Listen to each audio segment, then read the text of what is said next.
Today's Dirt Path devotional comes from Deuteronomy chapter 3, verse 26. And it says, "But the Lord was angry at me because of you, and would not listen to me. Instead, he said to me, 'Enough of that. Do not speak to me any more about this matter.'" And these are the words of Moses as he's addressing the people of Israel. And essentially what Deuteronomy is, it's kind of Moses' farewell address to the people he's been leading on God's behalf for these decades. Now, Moses, he doesn't get to go into the promised land with the Israelites. The Israelites are on the doorstep. They're about to enter the promised land, but Moses has been told by God that he can't go in. And it's because it's part of God disciplining Moses for Moses' disobedience in the wilderness. And without getting into too much detail, Moses gets frustrated with the people. That's why he says, the Lord was angry at me because of you. Moses gets frustrated with the people and is disobedient to God. He reacts out of his humanness. And so God's punishment for Moses is, hey, since you were disobedient in this moment, I'm not going to let you enter the promised land with them. And as you can imagine, that's a disappointing thing for Moses. I mean, he was there with them as God delivered him out of Egypt.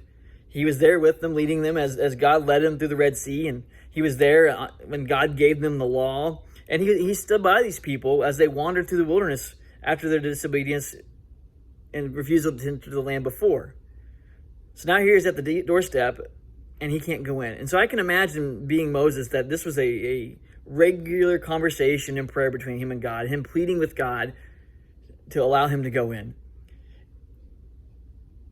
And finally, God just tells Moses, enough of that. Stop whining about it. Don't speak to me anymore about this. I've said what I've said. Accept it. Now, how does that apply to you and I? And while this certainly doesn't apply to every situation, there are situations that aren't good, that are evil, that we should seek to try and escape. But there are some things that you and I, we're wanting God to change about our situation. And we keep taking it to him in prayer. And we're wanting him to change it. We're wanting him to make it better, to make our lives easier.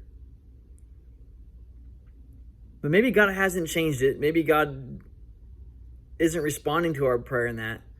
Well, maybe because he's wanting us to take the step out of it on our own. But sometimes, maybe God's telling us this is a situation that you need to be in. So stop whining about it. Stop asking me to change it. But instead of asking God to change it, maybe God's saying to us, ask me for strength. Ask me for wisdom. Ask me for toughness to live through it. And God will give us those things if we ask.